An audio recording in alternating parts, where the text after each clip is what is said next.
Hello. And welcome to We're Not Blowing Hot Air, powered by Oxygen Plus. I'm Scott. And I'm Lauren. And we're here to help elevate your IQ on wellness and business stuff that's sometimes misunderstood.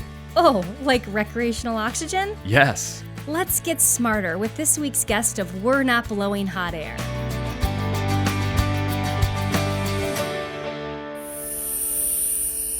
Is it rolling? It's rolling. Oh.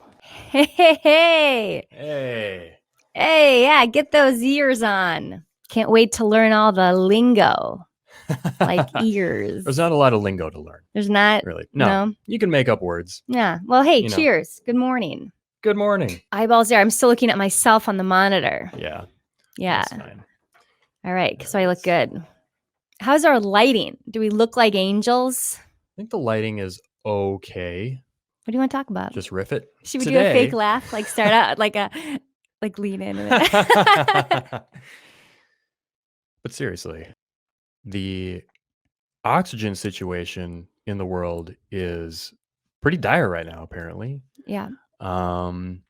India had gone through a surge in the pandemic, and Indonesia going through the same thing right now as well. Really hit hard in Indonesia. Yeah, with this, I don't really know much about it, but the Delta variant, just another strain, I think. And we're seeing, I think a lot of people that are unvaccinated are getting hit pretty hard. Some areas where the population is a little higher in unvaccinated people, getting hit pretty hard with this variant. So people needing oxygen, and it's just not there. Yeah. Which is crazy because oxygen is so abundant in our atmosphere, right? So I feel pretty fortunate that as a company, we've been able to help out a little bit. We were able to help out. Yeah, felt really awesome. Couldn't have done it without people who actually had the distribution. I think that's the thing. Like oxygen, even as a high percentage product, not just like 21% air, which we breathe every day, but the packaged oxygen, which is typically 99.5 to 100% oxygen, what we're dealing with in our worlds. That distribution is getting that out to people is the problem. And so we had some partners. We're really lucky in India who could help, and they did a lot of networking and really just groundswell support that made it possible to get in the hands of those individuals who really needed it and were waiting in line and suffering outside of clinics and other hospitals. So, yeah. I mean, people out in areas that they just don't have the means to get to a hospital, maybe. Mm-hmm. And they needed help. So a home run, with making that happen and getting the necessary oxygen to people that really, truly needed it. Yep. And let's keep at it. That's partly why we're doing what we're doing at Oxygen Plus. We want to make it available to everyone who wants to breathe easy. And credit to the vision of our founder, Christine Warren, who really wanted to make it that happen. And the story? You've heard the story about how she got into oxygen? I have, but I think it's worth hearing again. Yeah. Okay. So Christine Warren was a marriage and family therapist. I think she actually still has her license to practice. So she would have her marriage and family clients come into her office, and they would be either like struggling with breathing because their oxygen levels weren't low enough for the doctor to write a prescription for oxygen. Or when they got the oxygen, they actually couldn't easily carry it. It was a heavy tank and they had to tote it around and get it upstairs. Or it was an awkward cannula. And those cannulas can really cause problems. Are very uncomfortable in the nose and can even like cause a sore in the face. You can't really sleep with it. So anyways, she wanted to solve the problem of making oxygen more available and more portable. So Christine brought a room full of geniuses together, and for about a year, they thought about how they can make oxygen more available in this world. And what they came up with was Oxygen Plus, portable cans, tiny. So, I mean, that's the story. It comes from a place of wanting to make oxygen available and affordable and portable. Yeah. There's a lot of people that say, part of entrepreneurship or the reason to start a business in the first place is to solve a problem. And clearly that was a problem that Yep. Christine saw, and bringing a solution to life like that is pretty incredible. And it's true, there's a lot of, medical equipment that is just not convenient. It's not friendly. It's not very portable. It's hard to lug around. And when you already have somebody that's struggling to breathe, Yeah. you don't want them trying to move around all of this crazy equipment. So it's pretty genius, if you ask me. Yeah. So Scott, Kim Kardashian is now also helping bring oxygen to the forefront. Kim Kardashian, really? Kim Kardashian, she likes to put her finger in a bunch of different pies. Probably the first person I would expect to do something like that. Well, I mean, she is with the trends. I mean, doesn't she set them for most people? I guess that's true. Right. Well, it's ozone therapy. Ozone therapy. Do you know how many oxygen molecules are in ozone? I do not know that. 1, 2, 3. 3 oxygen molecules. How many more than what we got right behind us here? Well, we got a lot back here. Yeah. O2. O2. 2 So oxygen. One more. Mm-hmm. But it makes a big difference, and it has been associated with a lot of different wellness and health trends. But so how does the ozone help in a situation like that? Well, I think we should get Kim Kardashian on the podcast next time to really go into how she believes in it. She needs to come and tell us what's up. Yeah. Yeah. Instead of us just sitting here speculating having to do research on it. Boring. Right. Yeah. Let's get her on. All right, cool. All right. her. Ask Gio Masters to jump off any cliff or bridge, and chances are he'll do it, and he makes it look easy. Gio is taking the new action sport of cliff jumping to extreme heights with trampolines and 6 new world records, and he's just 19 years old. We're not blowing hot air when we say Gio is an athletic Leonardo da Vinci. A future U.S. Olympic freestyle skier, Gio trains like an elite athlete every day, having fun and blowing minds as he takes his training, jumps, and tricks in this developing sport to a higher level. Let's elevate our IQ and find out why Gio's gotta jump with the pioneering extreme athlete himself, Giovanni Masters. Hey. Gio! How's it going? Looks like you're in a car. Yeah, I kind of got my camping setup back here still, but I just got back from a trip, so yeah. Right. Yeah. How long were you gone? I was gone for about 5 days or so. Just going around hitting a bunch of new spots, so it's a fun time. Okay, right on. Fantastic. Cool. Fantastic. Well, I mean, let's just get into it for anyone who is joining us today who doesn't quite know what it is you do. Can you explain why Gio Masters is blowing up and stealing all the oxygen out of the atmosphere? Yeah, well, I've been doing a bunch of extreme sports my whole life. Right now, the main one's kind of like cliff jumping or extreme trampoline cliff jumping, you guys are calling it. But yeah, it's just been blowing up on social media, and yeah. Well, we love it. So extreme cliff jumping, not to be confused with cliff diving, as I did, but which diving would be head first, and maybe we'll get into later why head first cliff jumping is not something even you would do. We have a lot of interest, I think, in learning about what makes it unique and dangerous in terms of why is it difficult? Why can't I just push Scott off the cliff and he does already? Why can't Scott do extreme cliff jumping with trampolines? Well, that's the thing. A lot of people do go out and try it, and that's the thing. This takes a lot of training. My whole life, I've been doing stuff that's been building up to this. So, yeah, that's the thing. A lot of people go out and try, see videos of doing what I'm doing. They go out and try it themselves, then get hurt, then we end up getting blamed for it. So that's the thing. In my videos, I try to discourage people from going out and trying it. This is I trained for this. This is what I do. So, yeah, but unfortunately, can't keep everyone from trying it. But yeah, we try our best to keep people. We're gonna do our PSA and say, look, don't go jumping off cliffs, Scott. Don't try this at home, don't kids. do it. Yeah. Let's leave it up to the Gio Masters of our worlds. I think it would be pretty amazing. I mean, I've seen like Red Bull cliff jumpers and, you know, and it's striking to me of the videos I've seen of you where you're jumping off 100, 125-foot cliffs, you do it like gracefully. Like I'm a former ballet dancer. It's almost like beautiful. It's like ballet. And it's not always the case, is it? How do you like work yourself up to getting to where you can like execute these, you know, dives where you're doing like and so 4 flips and so gracefully? Yeah. Like you don't have this like, it doesn't, at least we can't see like kind of this like pain about it. To you it's like, Yeah. you're like, it's like seems beauty. effortless. It's beautiful. Yeah. Yeah, I mean, it just comes from a bunch of training, like I said, from a lot of different action sports. But yeah, and then once you get like dialed in on the cliffs, you can kind of just build it up and start doing different tricks, and then start putting those tricks together. Then eventually it leads to bigger tricks, and that's kind of how I work up to it. It's all just like a huge like progression. But Okay. Have you ever just straight up belly flopped with like 100-foot jump? nah, probably wouldn't be here.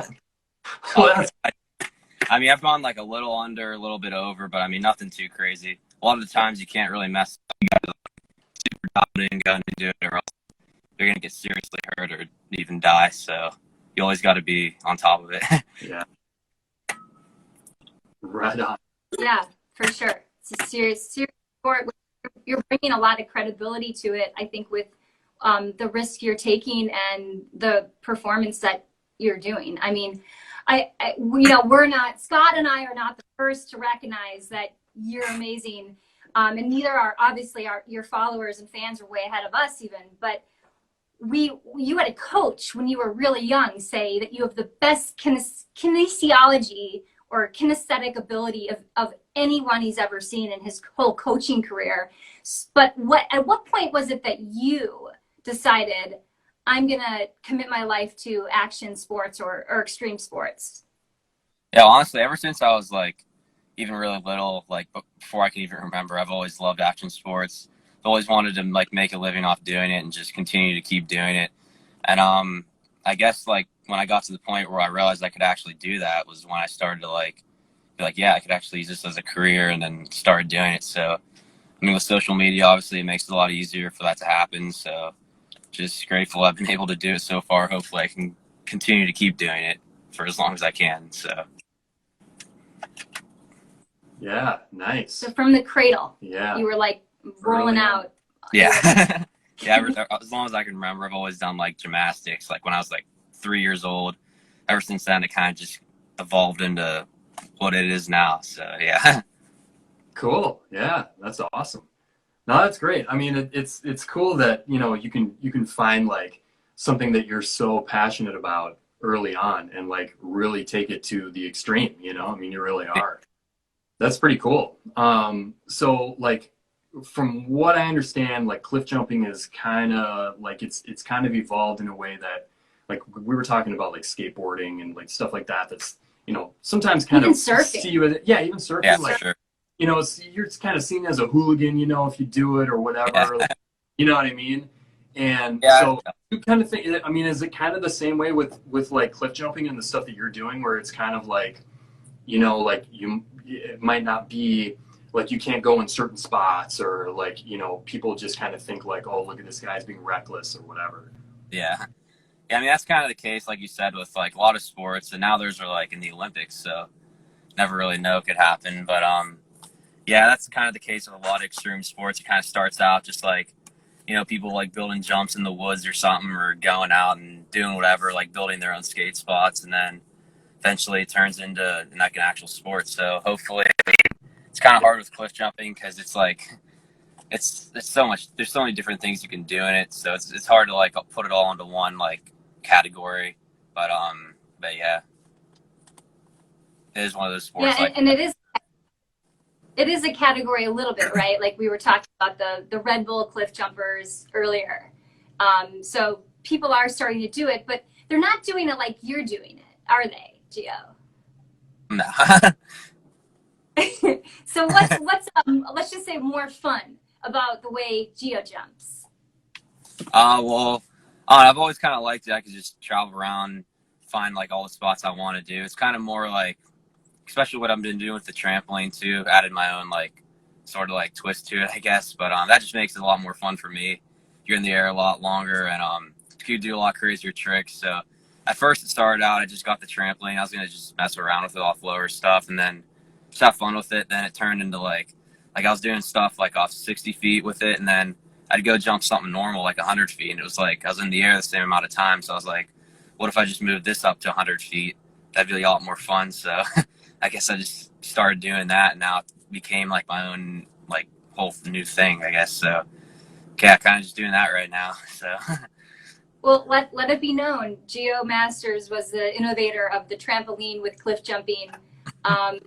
That's your first, maybe one of your first claim to fame, but what you've done, 6 world records by now already, and you're 19 years old. I mean, that's not bad. That's impressive. I bought a rebounder last year during COVID. oh yeah. Yeah. So I know, but I get the part, like, it's great with jumping. Like you feel like you're, I mean, you're in the air, you're going somewhere. It's like, it's a total rush. It's a total, like, right. When you're going, Yeah. maybe share, like, what does it feel like? Cause I don't know if everybody understands like what it is to have like the feeling of athletic, like having the athletic ability to give yourself your own like sort of satisfaction in a sport. Does that make sense? Like Yeah, the rush or whatever. Like physically, what does it feel like, or just like when you're Yeah. in the air? Or okay. Yeah. Yeah, I mean, What's it like when you're flying? it depends. Kind of, there's like so many different tricks you can do. They're all different feelings, but like in general, it just feels like, yeah, like you're flying. Really, I mean, it's just fun. It's hard to explain the feeling if you've never done it, but it's something you got to do to fully understand. But yeah, the closest I can put it to is flying, I guess. Yeah, fun, that's amazing. Right. And maybe share a little bit about like the heights that you've gone to, like literally how high, how does that compare to other people who are jumping with or without a trampoline?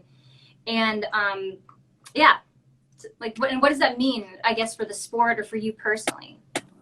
Well, my highest jump so far, like off a normal cliff, is like 125 to 130. We measured it at like 126, but yeah, that since then though, I've done 106 feet with my trampoline, so you're in the air a lot longer than that. So like a normal jump, you just jump here, just go down. The trampoline, you start here, go up, stop, and then go down, but you still have like momentum going, so you're like kind of tracking outward almost, like if you go high enough. So it's a completely different feeling, and it's just a lot more fun. But yeah, for me, what that means, it's more just like pushing myself, seeing what I can do. I love just seeing how far I can push it in the sport.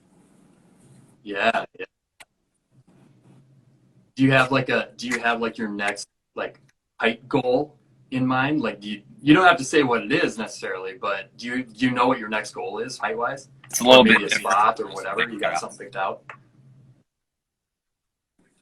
Yeah, actually, hit something pretty crazy yesterday. I just posted something about it. Yeah, I'm probably gonna be posting the video this weekend. That was one of my goals for a while, and I'm really stoked to finally make it happen. Yeah, I got a lot of stuff in mind for next. It's not necessarily like a height thing.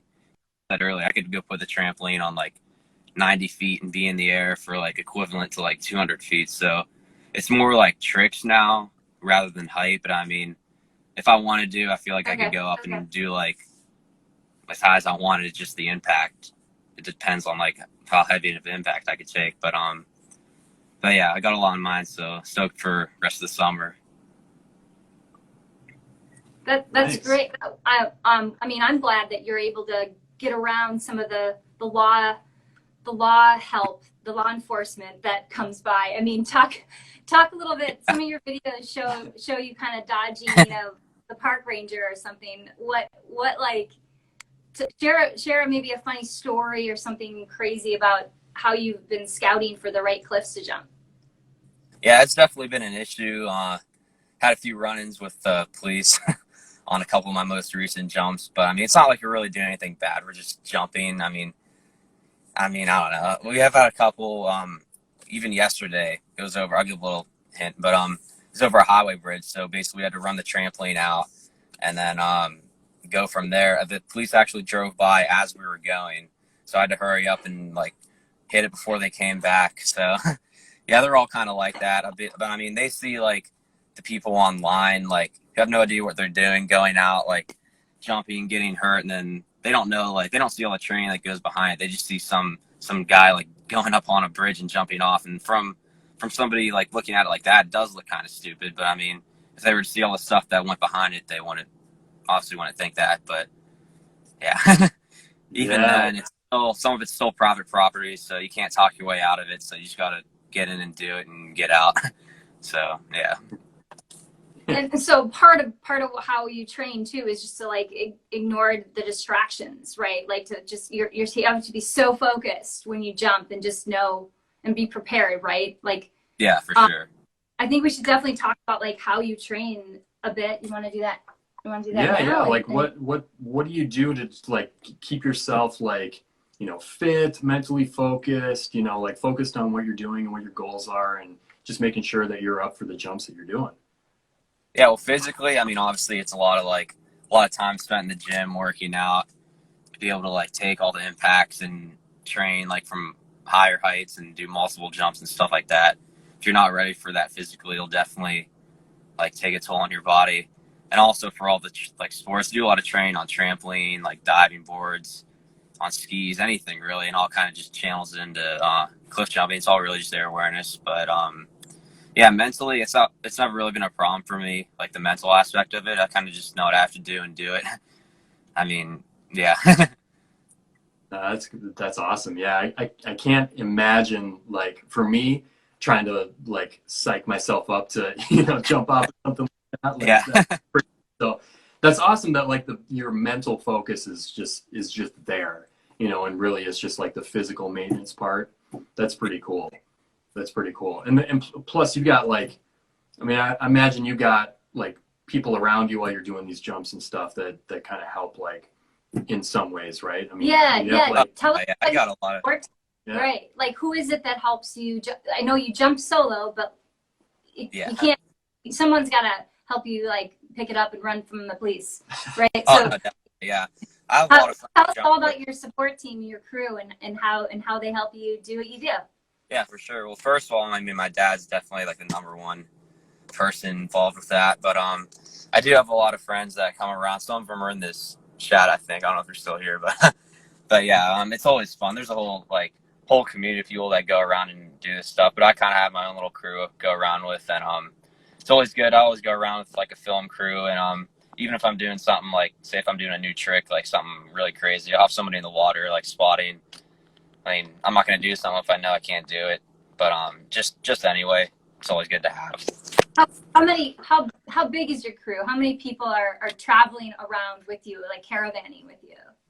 It kind of varies. I mean, a lot of the spots are like I said, they're super illegal most of the time. So you really want to have like minimal people just to like, you know, if you show up, you have like 30 people, it's going to get shut down pretty quickly. So usually I try and go with the least amount of people as possible, but enough to like still do what I need to do. Or if it's like a chill spot, like that you can just go and hang out and stuff, then yeah, I'll have like 200 people. It's fun. I mean, but it just depends on the spot really, and like the whole situation in general. Makes sense. Yeah, right on. Yeah, that makes sense. Do you think that this is going to be an Olympic sport one day, where like you don't have to run and hide to go jump and do your trick? To be honest, no. I know cliff diving, like Red Bull cliff diving, I think that will definitely be in the Olympics because that's like a set thing. I feel like what I'm doing is kind of too crazy to be an actual sport because like, I don't know, I don't have a set height I go from or anything. I kind of just go off like the highest thing I can find and then do whatever tricks I want. I think it wouldn't be too good for, oh, sorry to cut out. Oh. Just for a second. Yeah, just for a second. Okay. No, yeah, what was I saying? Yeah, honestly, I don't think it'd be too good if what I was doing was in the Olympics because I feel like they try and make it like, you know, they'd have like a degree of difficulty, a certain amount of things you can do, and there's so many different like even with cliff jumping in general, like there's so many different styles. Everybody has their own like unique kind of thing, so it's hard to judge like one person from another person. So yeah, it'd be Well, really that's awesome. hard to do that for freestyle, at least. I think so. You're not. This isn't the only sport you do. As No. as like a career path, like share a little bit about what your next what you're training for. Yeah, so for skiing, it was aerial skiing. So I was on an Olympic development team for that for a few years. And the program I was on, they lost funding. All the training's out west now. So the last summer, I didn't get to train as much. I was kind of just traveling around doing this. But a lot of the tricks I'm doing in cliff jumping are similar to the skiing ones, but just way crazier. So I feel like I can just go back whenever and just hop back into that whenever and just start doing stuff. So hopefully I'll be able to still train and still travel around. Basically just trying to do everything right now and just make it all work. So essentially cliff jumping and setting new world records is just training for one day being in the Olympics for skiing. Or, yeah, I mean, or the next thing. It's all just air wear and it's all just flips, you know. Yeah, awesome. Right. I love that you can just like translate from one to the other. It's just flips, you know. It doesn't matter whether you're on skis or jumping off a cliff. That's awesome, man. Well, what about like you're going hard, you know, like you're doing all this crazy stuff. Like, what do you do for like recovery, you know, like to make sure your body can recover and you know you can do this the next day or the next week, or you know, make sure that you're good for the next training session. Like, how do you do that? How do you recover? I usually like stretch a lot. I do a lot of like yoga. That helps a lot with like flexibility and all that. I'll do a lot of like ice baths, and yeah, like heat, ice, everything really. And yeah, that's pretty much it for recovery. Okay. Do you do that like freezy thing, the cryogenic? What is it? Oh, the cryo. I've done it. Cryo, yeah. I mainly just do ice baths and stuff, but I mean that stuff's all good too. If I had access to it more, I'd definitely do it more. But okay, how about like infrared sauna or, I mean, anything like that? Yeah, I'll do it sometimes. Yeah. Okay. But how important is recovery? How important is recovery to your routine? Like, are you you're at the gym? What's like a ratio? Are you working out and endurance performance half the time and then recovery the other half, or how does it kind of balance each other? Well, I'm at the gym. I'm just like doing all working out. I'll do recovery like after that on its own time. I'll either do like yoga or just stretch on my own or something like that. After jumping, it's always good to do like ice baths and stuff. That always helps me. Like even for the next day, if I'm going like super hard, that always like helps it out a lot with like soreness and everything. Just being tired, it kind of like resets you a little bit. Yeah. Well, apart from physically, I mean, you are, as we said before, you've already blown up. You're going to keep blowing up. Your fans on here, just give a shout out, because we're giving a shout out to them right now too, because it's awesome that they support you. And I mean, you're 19 and you're already catching like major eyeballs and people are watching you. Like, how do you stay personally grounded? How do you not like let it go to your head? I've always just kind of like just know what I have to do, just keep doing it, just keep training, just eating right, doing everything like how I've been doing it, and just keep moving forward. Yeah, so you're just kind of like you always get your eyes on the next thing. Like you're not like, okay, cool, I made it. Like, you know, I'm doing this and I've got like followers and everything. Like I'm good to go. Like you're just always on kind of like the next goal. Yeah, pushing it. I mean, you're a trailblazer. You're like not. You haven't, like you said, the sport isn't defined.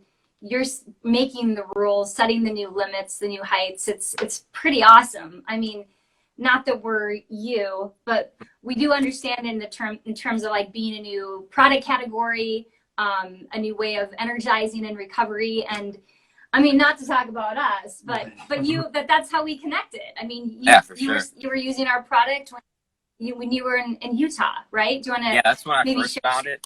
Maybe when share. I was out in, so when I was training out in Utah, I mean, obviously, like, the training center is at, like, super high altitude, so that's kind of when I first found it, and it really helped me, like, when we were doing, like, cardio, like, skiing, everything, really. use it like during training, before it, after it, and then I started using it for diving because like the meets like were super long, so it's like a whole day thing. So you're kind of just sitting around, and it's easy to lose energy then. So it was really helpful for that in particular. And then I guess from then I just kind of just started using it like with everything, and even like aside from all like the sports and stuff, just like super good for just everyday life and everything.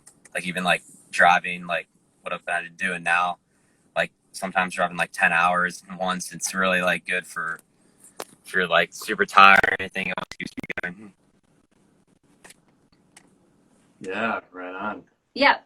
And it's, I know you're into wellness, no artificial anything. It's pure, no side effect. So yeah, I mean, because you need like, again, you're an elite athlete, right? Like your performance and what you do and eat is important. That's awesome. I mean, we were so happy to meet you through your use of the product and that we came together that way. Yeah. Well, hey man, I got a couple more questions for you. What is your favorite stunt to do, or what is your favorite one that you've done? My favorite one that I've done, I actually just did it yesterday. But aside from that, my favorite one is probably they're all super fun, but one I really like, it was a quad with 3.5 twists. So it's like a front flip with a half twist into a triple backflip with 3 twists. And that was always like my dream trick. And then I finally did it a couple more times, and just love how it looks. It's super cool. Trying to work it out in my head. Front, a side twist, and 3 back. Yeah, so it's like a front flip with a half twist, and then a back flip with a full twist, and then another back flip with a full twist, and then another back flip with a full twist. So it's like 4 flips. All right. Do you want to give a teaser about what you did yesterday that you're teasing all your fans with right now? Oh yeah, here's somebody right now. Yeah, the vid's coming. But basically, it's way crazier than that last one. That was my hardest trick for a while, and then this one definitely takes it over. I could say now it's more flips than that last one. So. So it's more than I want to say right now. Yeah. Okay. All right. Awesome. Well, all of us are excited for it. We're also excited to know, beyond the U.S. Olympic ski team, what are you wanting to go after? What do you want to achieve? Or, I mean, Scott, we want to know, like, what's your biggest fear, right? Like either one. You can pick. I'm trying to think. Like fear, you mean like within like well, like is it or just anything? I mean, I guess well, you can answer it however you want. I mean, oh yeah, it's hard to say because after like jumping and stuff, like it's hard to be scared of much. But I could say in that, to be honest, it's not the jumps. It's like just like sometimes it's walking out on a bridge, like carrying the tramp out, just getting caught. I mean, a lot of it are like huge fines, so that's like a big part of it. Sometimes I'm thinking about that more than like the actual jump. But yeah, I'd say that, I guess, right now. Just yeah, some of them are like, well, some of my friends got fined like $4,000, I think. So that would kind of suck. So definitely that right now. Yeah. Well, hey, I think that if you get fined, we will try to help like raise some money with all your fans. We'll like start a GoFundMe campaign. Yeah. We'll help not as Oxygen Plus or this podcast, because I don't know if we legally can, but we'll like get all the fan base together, and I'm sure we'll all raise that money to help bail you out of jail if you ever get thrown in. That'd be nice. Yeah, because you just need to stay focused. You just need to keep your health up and your energy up. And I mean, you're awesome, Gio. Like, people who are your fans are lucky to know you, because I mean, you inspire us all, and you keep us wanting to do better and be better. Well, thank you. So yeah, man. Yeah, we really appreciate the time, man. Hey, if you want, you can let everybody know where they can follow you, like, you know, where to see your jumps, see your videos, and follow you on social media. Oh yeah, for sure. Well, Instagram, obviously, it's just Gio_Masters. YouTube, I'm getting a lot more started on that. Going to start posting a lot more consistently on there. So that's just Gio Masters without the underscore. And pretty much everything else, like TikTok, that's just Geo_Masters. Facebook is just Geo Masters. It's all, try to keep it all pretty much the same, so it's a little bit more simple and easier to find. But yeah, I think that's everything. Right on. Awesome. Amazing. Well, all of us can't wait to see your new more than 4 flip trick that's coming out. We appreciate you. We love you. All your fans keep showing, like, sending up smoke signals and fire things. So that must mean you're Oh, yeah. I've seen you're an animal multiple times in the comments. Oh, I didn't see that. You can see for a second. Yeah, but very cool. Thank you again. Yeah, thank you for Geomasters, having- everybody. Thank you for having me All on. right. Go rate and review. We're not blowing hot air, so more people are aware of wellness and business stuff that deserves more oxygen. And subscribe to our podcast so you never miss an exciting episode. Thanks for listening. But before we go, check out this episode's featured artist, Darnel Alexander, with his new song, Do You Love Me? Damn, girl. What's going on with you? I see you be liking to play those games, but I'm for real with you.